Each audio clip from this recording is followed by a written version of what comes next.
Namaskaram. My name is Vivekananda. Literally, it means wisdom and happiness. I believe in living a simple life. I believe in thinking differently. I am proud to share my belief with Steve Jobs and Leonardo da Vinci, who said, simplicity is the ultimate in sophistication. Through this YouTube channel, I aim to bring time tested wisdom and happiness together into your business and life by unifying, simplifying, amplifying technology, nature, and yoga. The name of my YouTube channel is Tech Nature Yoga. My hope is to bring clarity to people who are in the so called West and are looking for some guidance.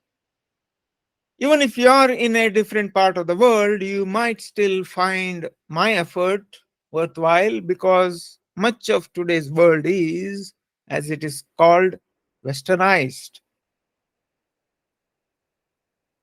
I feel that it is my responsibility to share my understanding of karma, and I want to craft my destiny myself. Wouldn't you want to do the same? That is why I have started this series of YouTube videos. I want to understand the concept of karma properly and share it with as many people as possible. I find it particularly important because of the worldwide situation that we are presently living in. I hope to be useful in some way. My aim here is to facilitate discussion so that we all gain deeper understanding. What do I expect in return? Well, hopefully, you will like and subscribe to my YouTube channel. The easiest way to contact me is through my website, wake-technology.com, where you will find multiple ways to reach me. Now it's actually time to introduce ourselves. As I always say, please note that our audience may come across any episode of this series.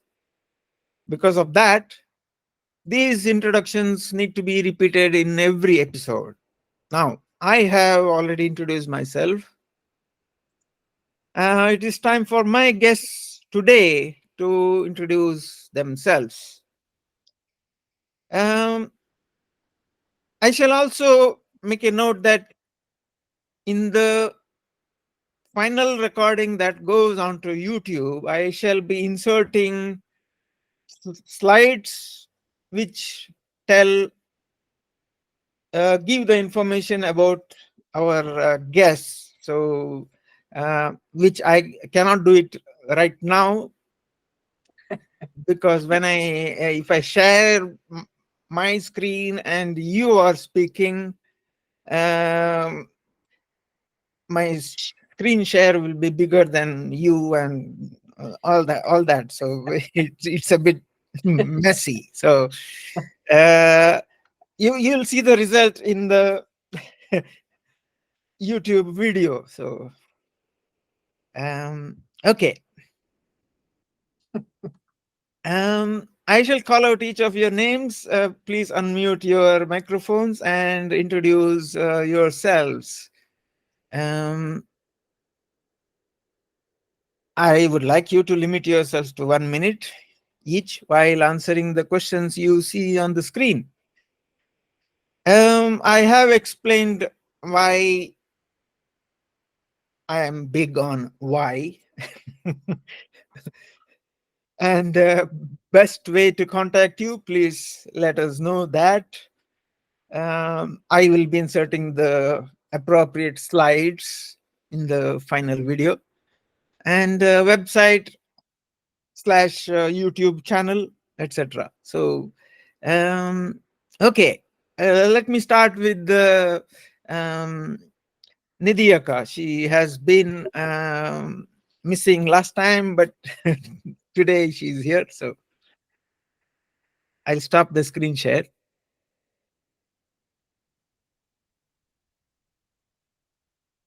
Um,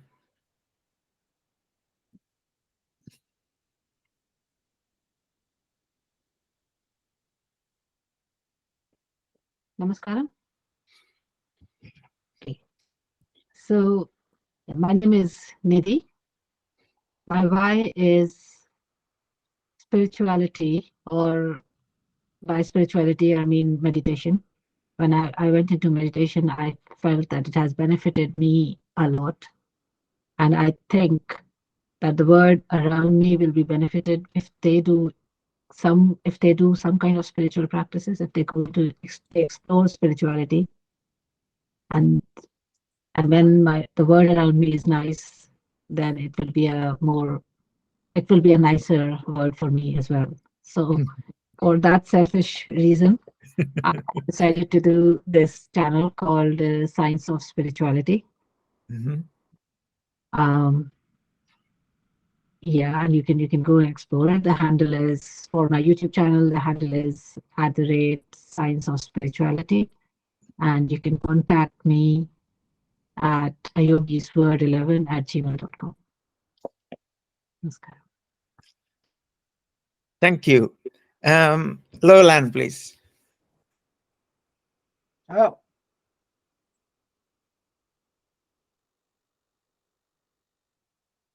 Well, greetings. This is LA, as some of my friends call me, speaking from Canada's West Coast on Vancouver Island. I came to this group because I'm inspired by Sadhguru's approach and because Vivek and I have mutually supported each other for years. I spent my whole career helping people decide what they should do first. First through career counseling and then through business and career coaching. Today, I'm enjoying my retirement through study and discovery of how to support Canadian Indigenous people as we all move toward reconciliation. And you can find me, my most recent website at arcticcarvings.com. So over to you. Thank you. We have done our introductions. So, as usual, let's watch a pre-recorded video which has been recorded just a few minutes ago. I video record my presentation because I want to cover the most important aspects without wasting your time. So that's the reason why I pre-record it, so that I can present it in the best possible way. So let me start sharing the screen.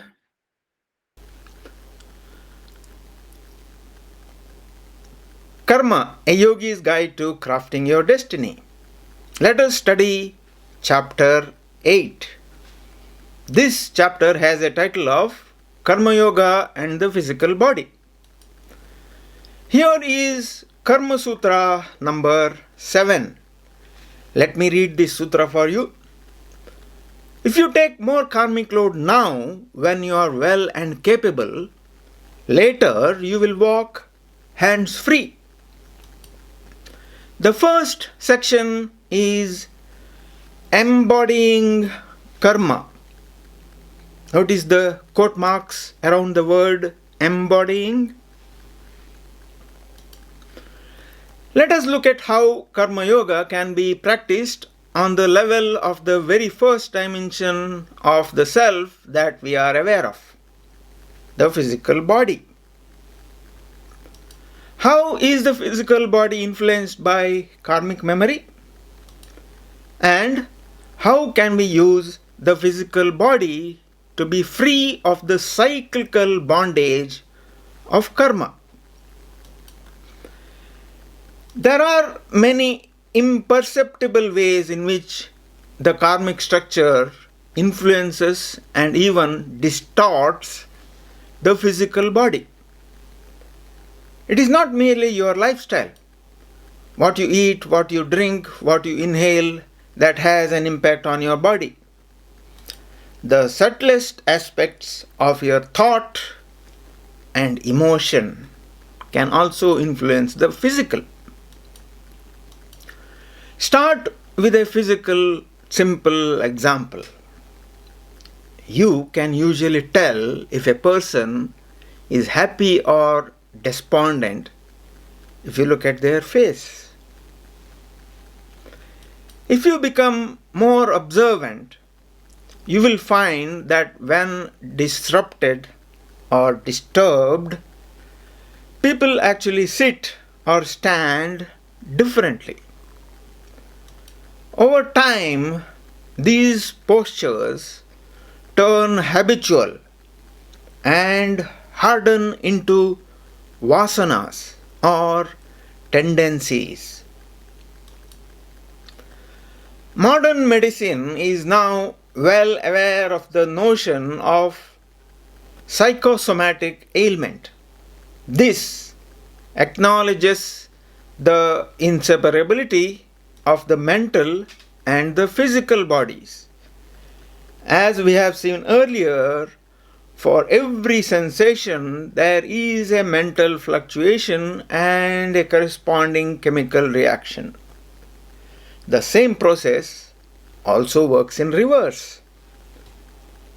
Your physical structure, constitution, and general health are decided by this relentless process. This is why yoga works so closely with posture, breath, attitude, and intention. If a certain awareness is brought into these aspects of the self, what is happening in the mind or in the outside world will not affect the body.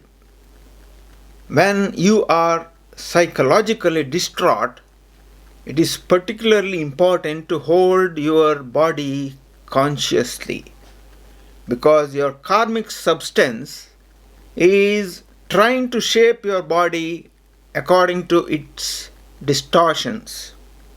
This explains the enormous care brought into the practice of asanas and pranayama, which is physical postures and breathing processes in yoga.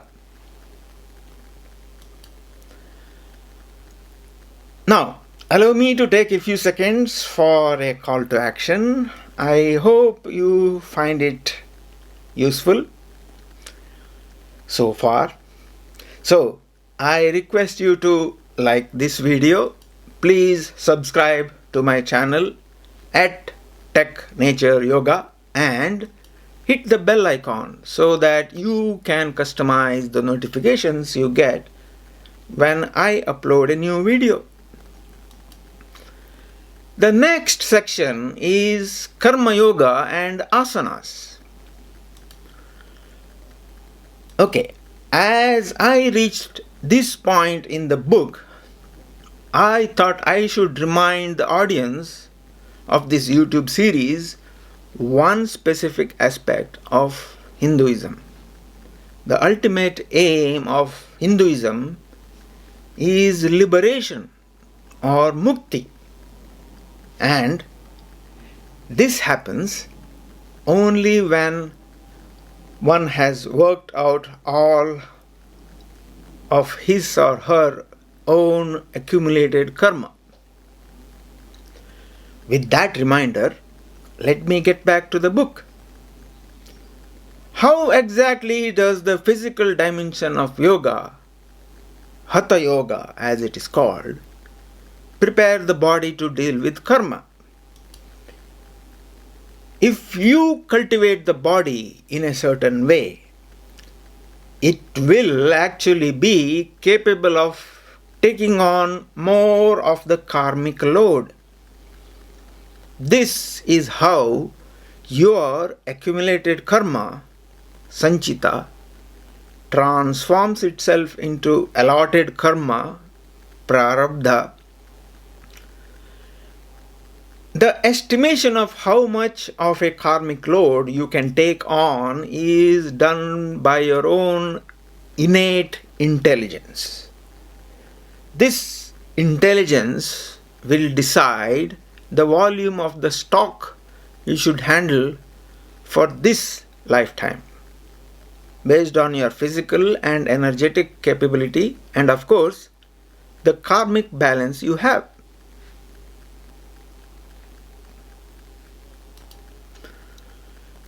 An Aesop's fable illustrates this point beautifully. Whenever a particular master traveled, his servants followed him, distributing all their luggage among them. Aesop always picked up the heaviest load, although he was not particularly strong man. All the others picked up the lightest loads because the journey went on for several days. But he always carried the heaviest. One day, his fellow workers asked him, "Why are you doing this? You are a small fellow. Why are you choosing to carry the heaviest load?" He replied, "I pick up the food bundles, which are the heaviest. But the thing about the food bundles is that with every meal, the load becomes less and less. And on the last 2 days, I walk empty-handed." Preparing the body is similar. Through yoga, you can prepare the body to take on more of a karmic load. If you take more karmic load now, when you are well and capable, later you will walk hands free. There is nothing to carry, and your life becomes beautiful. Sadhguru gives us an example of how he deals with people who come to Isha Yoga Center. He says, and I am quoting here, "Now, let us say someone has chosen 40% for their physical activity, 40% for their emotional activity, and 10% each for their intellectual and meditative activity. As a result, they are likely to be a hyperactive mess. If someone like this comes to the center, I would put them into some intense physical activity for a few months. The idea is to burn up the energy allotted for physical activity in their allotted or prarabdha karma. Only after this energy is burned up will they be able to sit quietly and meditate. Most people cannot sit still if they do not first go through some intense activity."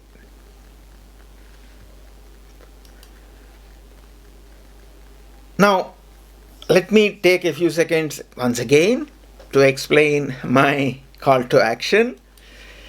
I hope you have found it useful so far, so I request you to like this video. Please subscribe to my channel at Tech Nature Yoga and hit the bell icon so that you can customize the notifications you get when I upload a new video.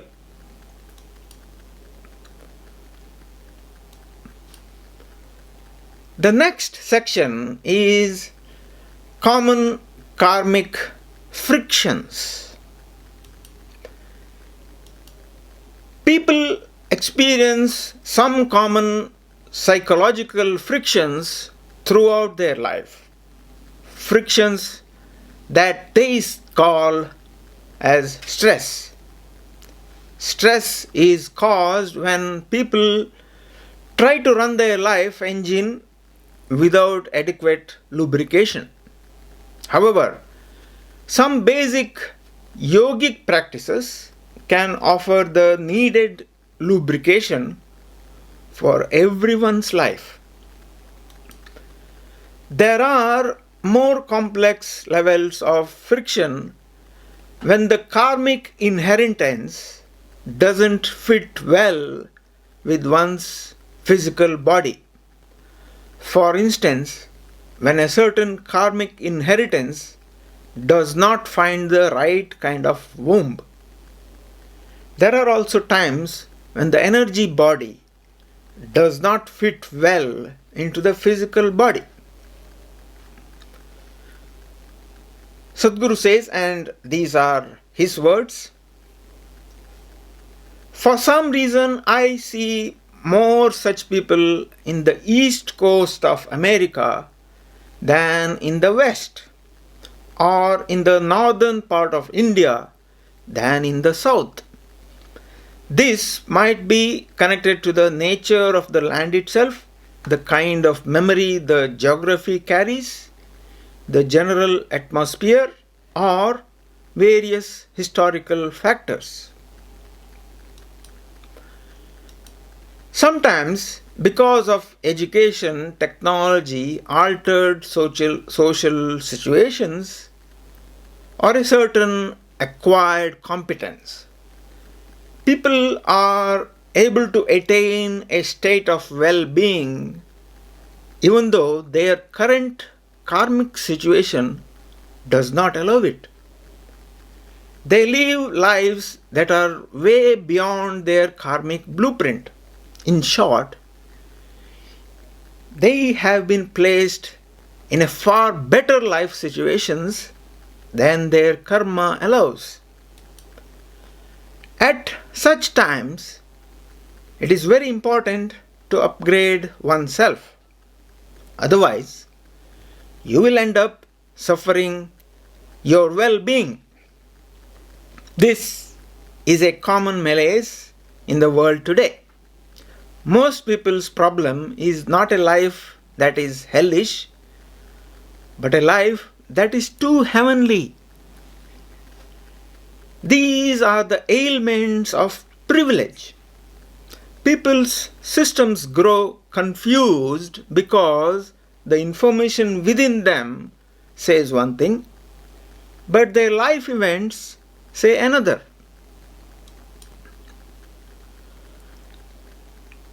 There are ways to address this malaise. Learning to live in gratitude is extremely important because it creates the right attitude. It is also vital to keep upgrading one's software, as it were. Daily Hatha Yoga and Kriya can help enormously to shed karmic burdens, to upgrade one's system and adjust one's software.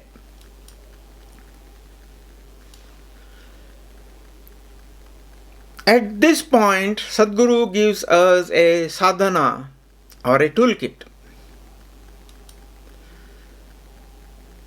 As there is a lot of text, let me just read it out for you. These are words from the book and I am quoting here. As we have seen earlier, karma builds itself on three fundamental levels: mental fluctuations, chemical reactions, and sensations. The sensory body is the outermost manifestation of the unconscious mind. The unconscious mind is ruled by an enormous library of karmic memory. This karmic memory keeps manifesting all the time without your permission. Since it is an unconscious manifestation, it makes you look like one big mess. But once you make it conscious, it could be very useful information. Of the 114 chakras, energy centers in the human system, the karmic substance concentrates itself around some specific ones. These are related to certain joints and nodes in the body. Chemical deposits build up here over time.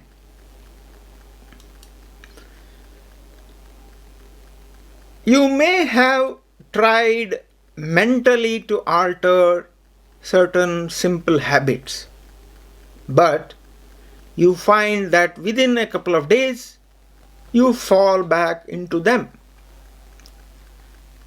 It is not easy to come out of karmic limitations without simultaneously addressing them on the chemical and psychological levels. Hatha Yoga is a way of shedding karma with full awareness by moving and stretching the body in various ways. This requires training, however. So, here is a simple practice that allows you to move from outer to inner, from body to mind, from outermost sensation to the chemical deposits within the body, to the mind with its fixed ways of thinking and acting. Close your eyes, raise your hand in front of you to the level of your face, and gently stretch the muscles in your hand without necessarily moving it mechanically. You will notice lots of sensations. Watch the sensations as keenly as you can. Stretch the hand fully. Become aware of the twitch of every single muscle in your hand. If you are able to notice the minutest sensations in your hand, you are ready to do this for the entire body. Continue to keep your eyes closed. Now stretch every muscle in the body and observe the sensations. Do not turn this into a mechanical exercise. Allow yourself to make it a subtle dance-like movement, very gently extending every fiber in your body and observing every sensation.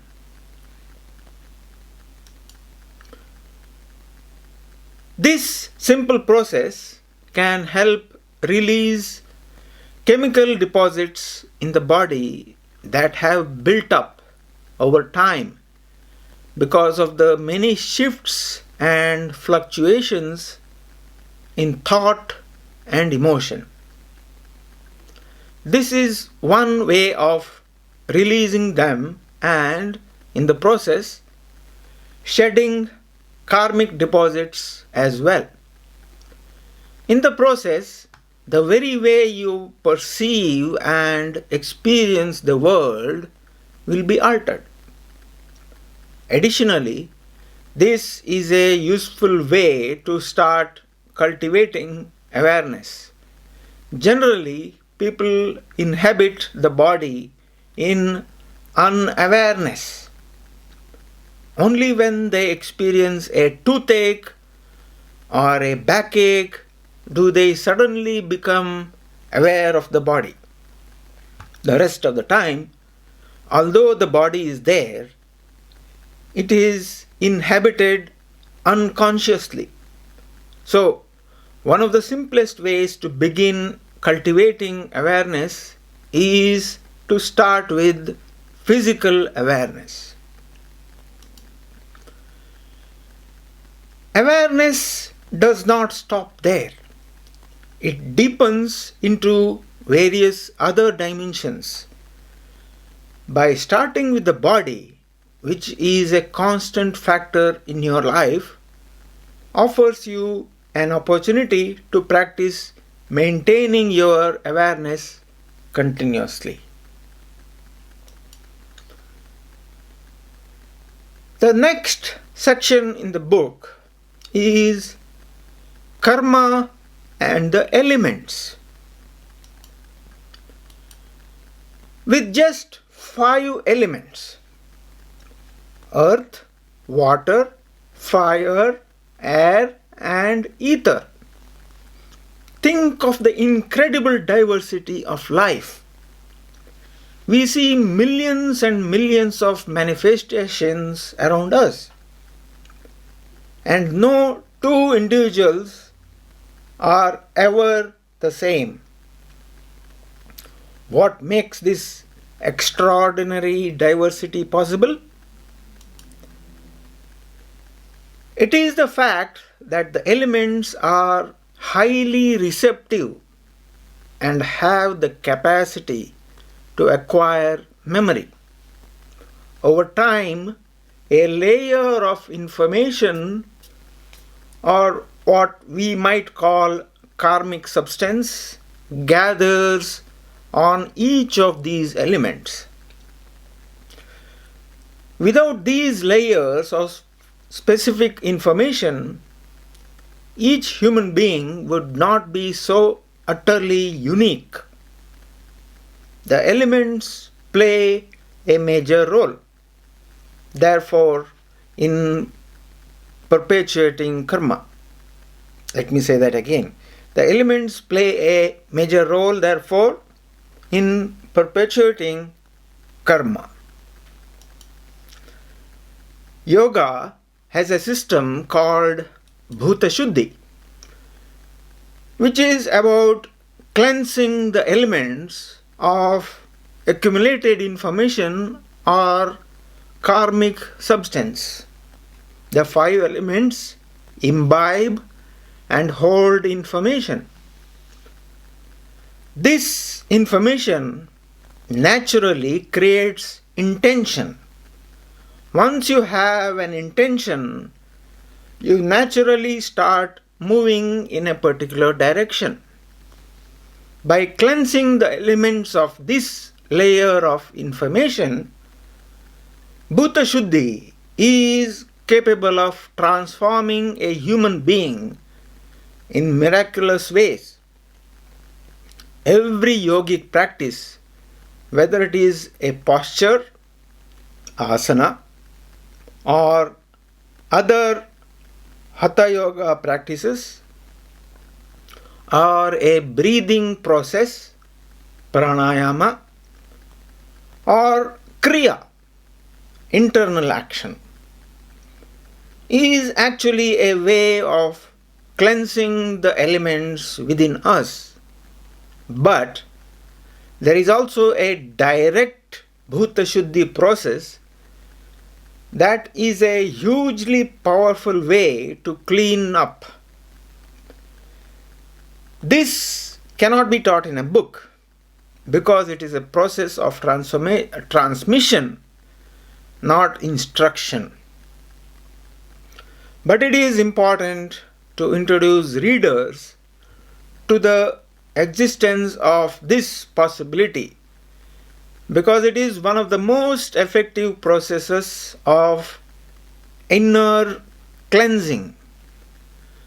What makes this process significant is that over time the elements in your system will be in consonance with your intentions for life.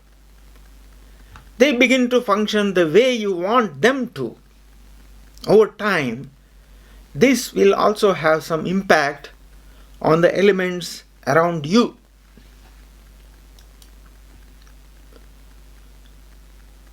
I thank the viewers who have been watching. Since you have been watching so far, it means you are getting some value out of this video.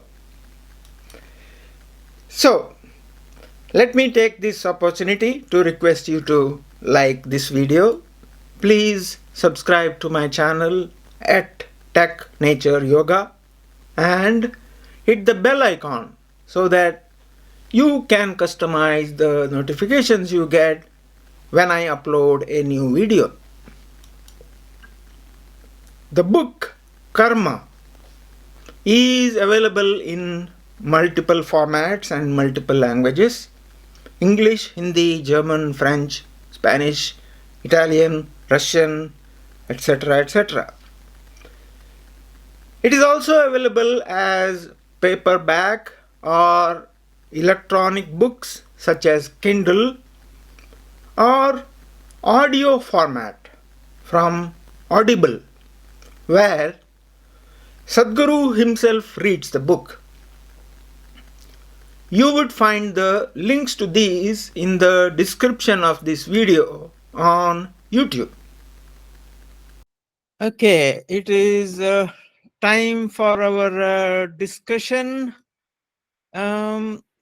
Here are the main topics we covered in the presentation. It's only part of the entire chapter.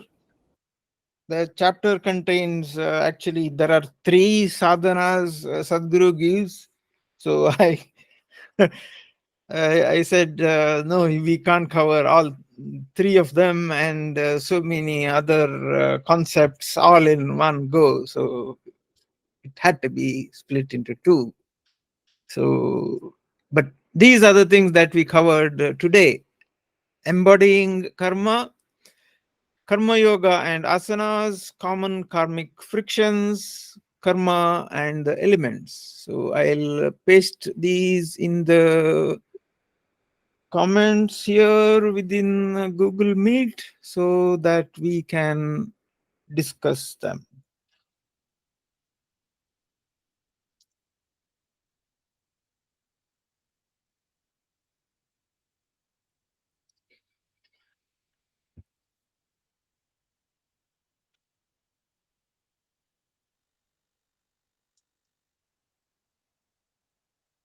Okay. Who wants to start? I will. Yeah. It's interesting. A lot of things popped out for me from my own life. From this. I might divulge that there was a period in my life when I was one big mess of stress. And it took me several years to figure out what to do with it. I did figure it out, but and I guess I never thought about it as being karma before. And it was and so I guess what went through my mind was that that's probably the reason it took so long to overcome the stress, because I had extreme, panic attacks in the night and etc. But when I, look back on that period of my life, it was a frantic lifestyle with a whole lot of expectations on myself and by others, etc. But I was a really big mess. So that was, and the fact that I've never been able to understand why it took me so long to learn how to overcome that. So so that was kind of interesting. And then there was what else came up for me? There was something about when you were talking about how to that freeing yourself from this karma is not just a lifestyle, and it does involve your thoughts and your emotions, and the other as part of that whole thing of being able to see how people hold themselves, and when they're holding this, I thought of the term I learned in coaching, and that was body language. As a coach, that was a really important thing to be able to do, was to read that body language. And so if I could read the body language, then I would know what sort of a question, or what I could do to help that person explore that and release it. So and I don't know that while I was coaching, I thought about releasing. I thought about it as useful for me to know what to say and how to understand that person. But so there was another little piece in there that sort of popped out, like the helping a person release that. And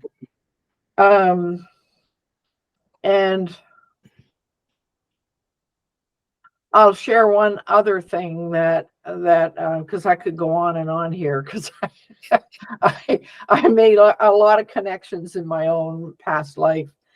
But one of them, the one that was the last one, the karma and the elements. And my friend Robin and I walk a lot, have walked for years. We walked a lot. But we found a place that was really had a lot of meaning for both of us, for different reasons. And it involved walking quite a long trail through the woods, out to a beach. And the beach had a lot of sandbars. It was a very gradual sandy beach, which reminded me of the beaches back east. But the thing that we both discovered about going there was the peace that we both got from walking the beach in our bare feet, connecting with the earth, the land, and the water. We both gained huge amounts of peace and joy from connecting to those two elements. So that I'll stop there. It's quite good. You could keep going, but just to add to the walking barefoot on the beach, Sadhguru has always said that the more you are in contact with the earth, the better it is for your own body, because it's the earth element. Yes, absolutely. Yeah. So, and I've tried so much to walk barefoot, but here, because it's so cold, I don't do that. I would like to do that on a daily basis, but when I go out, I can't be barefoot. So yeah, that's there. But definitely when I like travel to other warmer places, I consciously try to find some way of walking barefoot if it is like it's socially like possible. Yeah. So yeah, definitely. And embodying karma, everyone talks, body language, holding your posture correct. Everyone says that if you have a certain posture, we all know that, we all know about Wonder Woman pose, as they say, and also about when you are depressed, you slouch. When you are happy, you automatically you throw your shoulders back and stuff like that. It's all correct, and it makes me more conscious of my posture, definitely. Yeah, it all made sense. Karma yoga and asanas, the way just about how important the yogas and Bhutashuddhi and all that is. Yeah, just need to. I have learned Bhutashuddhi actually. It's Mm-hmm. that Sadhguru teaches. I Mm-hmm. do it every day. I know, depending upon how much time I have. That's the. Although it's only 10 minutes, that's the one I always miss or skip. Yeah, I too have been missing that Bhuta Shuddhi. Probably I've, I've not done it for such a long time. I probably need a refresher or something.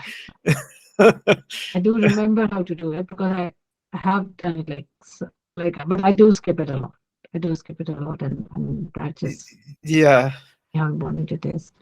And that's why these sessions are so important to me, because I'm able to listen to all that wisdom, and it really does make me understand the importance of the yogic practices that I do. Mm.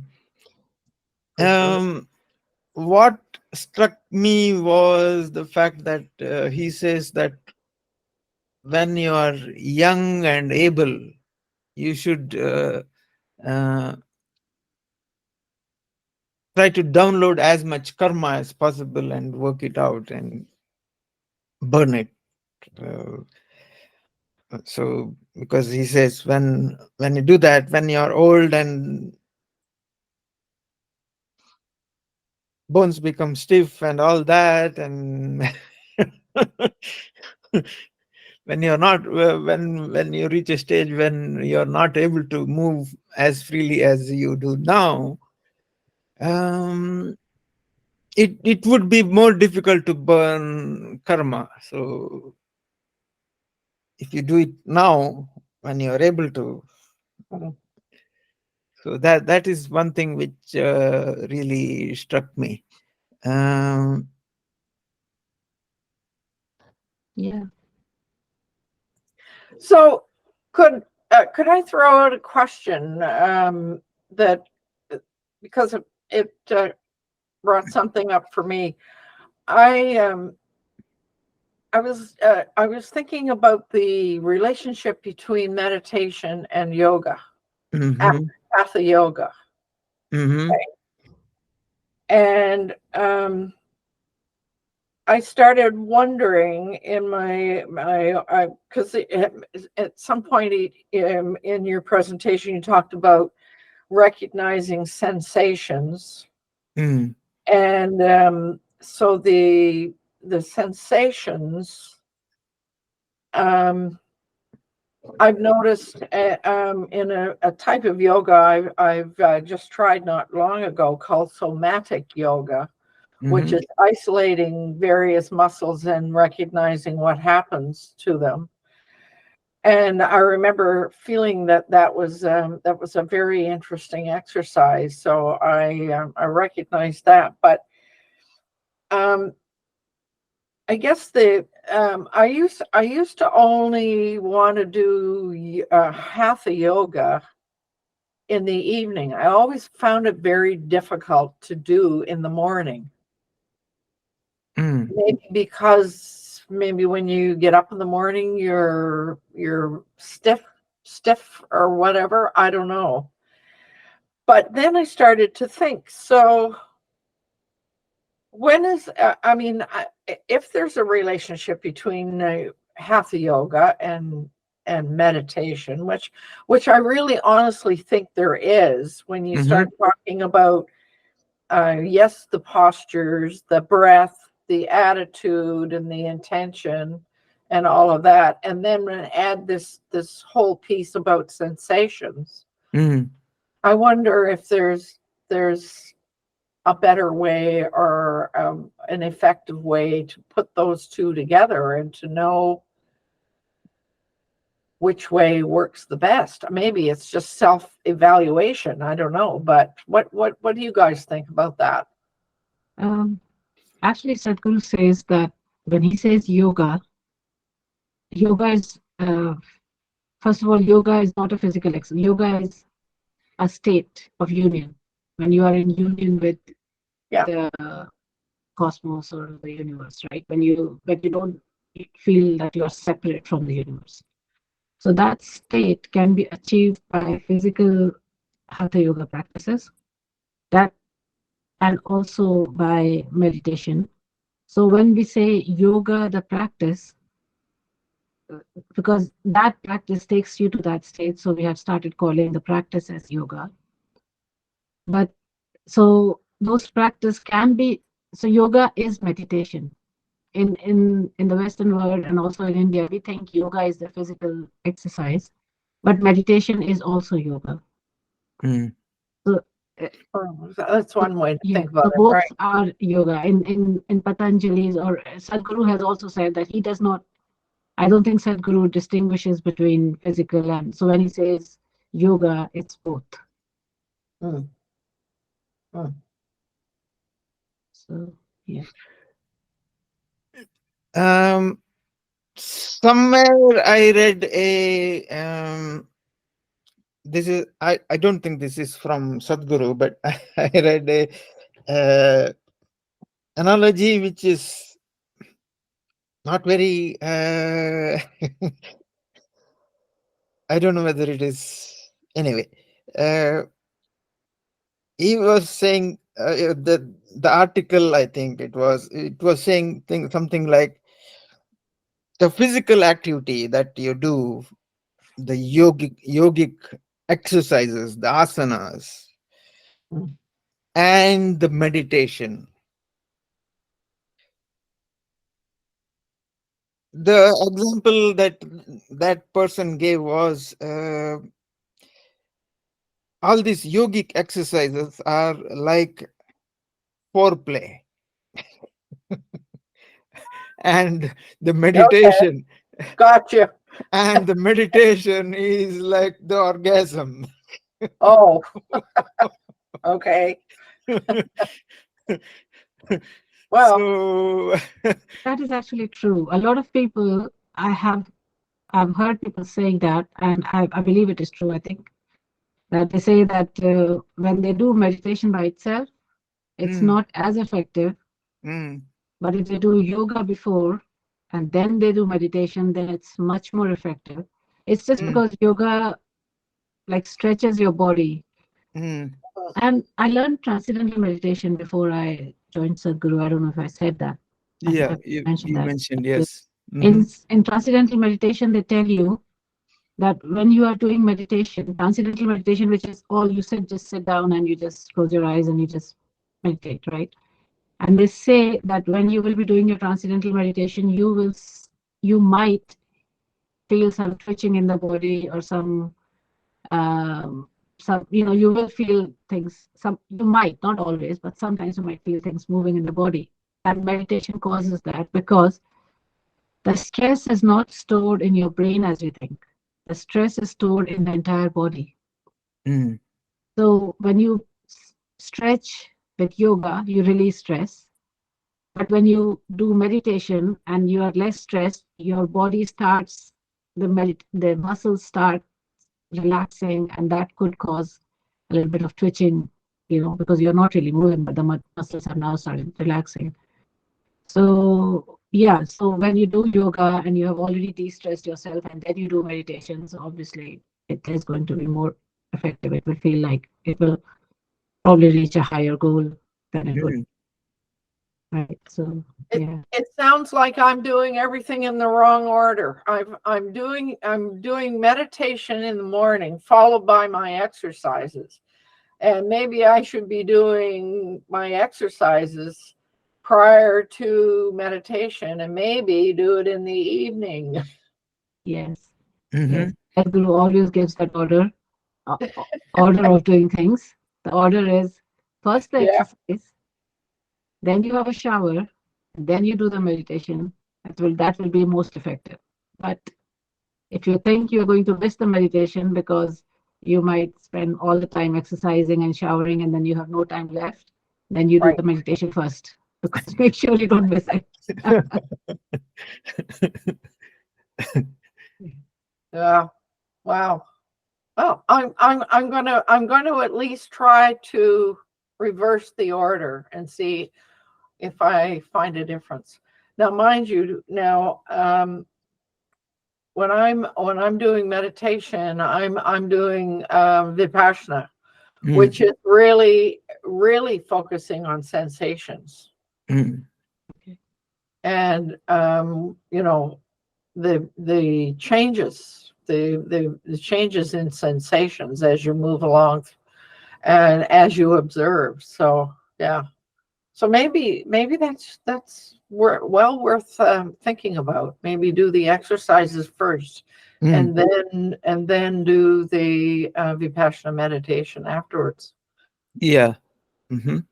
Interesting.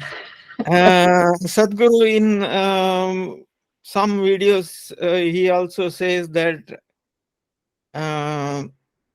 you cannot do meditation, you become meditative, he says. He says meditation is a result. It's not a not a process. It's not a process. Not an exercise. Yeah. Yeah. In that sense, my earlier analogy of foreplay and orgasm. Wow.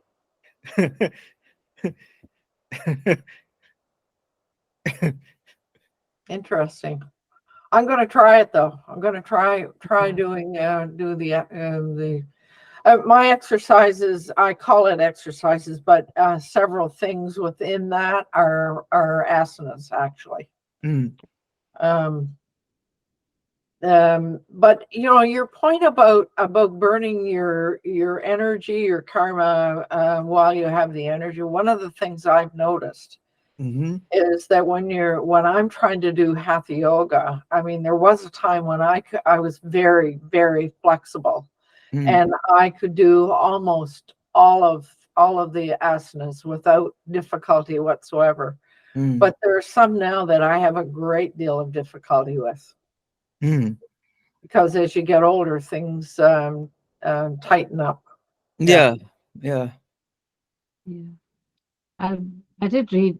It was just a small article by a lady who does yoga every day, and she said that in spite of doing yoga every day, she did find that, and you know, and maybe she did give up for some time, but I can't remember the article. But she did say that she's surprised that it does get easier, but it also requires a regular practice. And if you stop, your body does start getting inflexible. It starts becoming inflexible very quickly. And because you're also getting older, your body is getting you know, stiffer or whatever. You know, there are other things happening. So it's not just that you've done yoga for 20 years of your life. It's about, you know. Well, for me, I've done it off and on all my life. So the off and on part is the part that's causing the stiffness, I think. It's better than not, right? Off and on is better than never. Yeah, but that yes, I agree. Off and on. I mean, when it is on, it is on, and it is good. When it is off, even I find that if on any day, if I don't do Shambhavi, I find that the day feels like things don't happen as smoothly as they otherwise do. So in what way?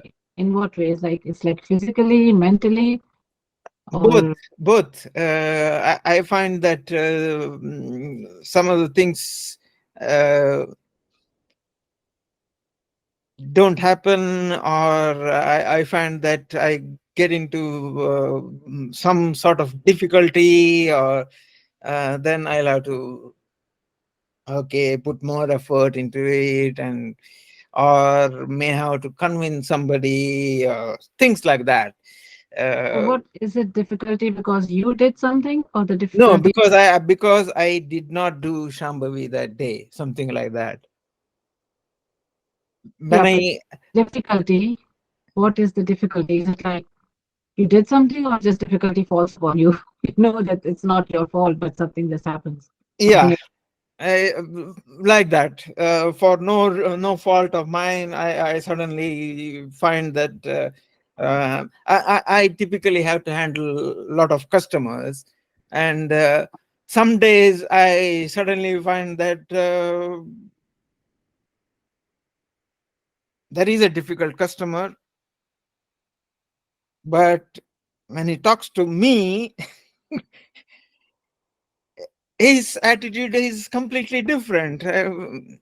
And everyone else, my other colleagues tell me that this man is, Impossible. yeah, a problem person and so on. But I find them to be okay, nothing terrible. So, but I find that is the way he interacts with me. I see the same person interacting with my colleague, then I see what they mean. So yeah, it's maybe I see that part where he says when you keep doing yoga and all these asanas and so on, the elements will change around you. yeah, he said that. But Sadhguru has also talked about ojas. Mm, And ojas is generated when you do these things. You can also eat the right things to get ojas, to generate ojas. But yogic practices, meditation will also generate ojas for you, which is basically lubrication to for a friction-free life. yeah, So yeah, that so basically Shambhavi, I think Shambhavi also generates ojas, they say. yeah. So maybe I that's what it is. That's why you don't find people. People are not difficult with you because you have the ojas. maybe, And the days you don't do Shambhavi, your ojas has depleted. So yeah, maybe that's what you're saying. I yeah. have not noticed that though. Hmm. When I don't do Shambhavi is usually when I'm on a holiday or something, right? Because then I'm not in the regular place and I'm in a hotel room with my husband and everyone in the same room. I don't really feel like doing the meditations and all that there. So that's when I miss. Mm, So because I'm already in a very different situation, so I can't compare that to my regular life. So I don't know if really not doing Shambhavi will affect me. mm, I've heard other people say that as well, that if they don't do Shambhavi, so some people do it regularly, but they don't do it in the morning and they do it in the evening. So mm, the way their day goes differently. And mm. that's not something I have noticed. Mm. Yeah. Um, So yeah, I but mean this is good. It's much easier when you live alone. I know. it And you is. can do it in the hotel room as well. When I travel by myself, I do actually do it in the hotel room as well if I'm traveling alone. Yeah. Okay. I'm looking at the clock. We have gone past 6 o'clock. Uh, okay. So, as I already said, I have not been able to cover the entire chapter, um, because it contains so much of so many different concepts and um, three different sadhanas he gives.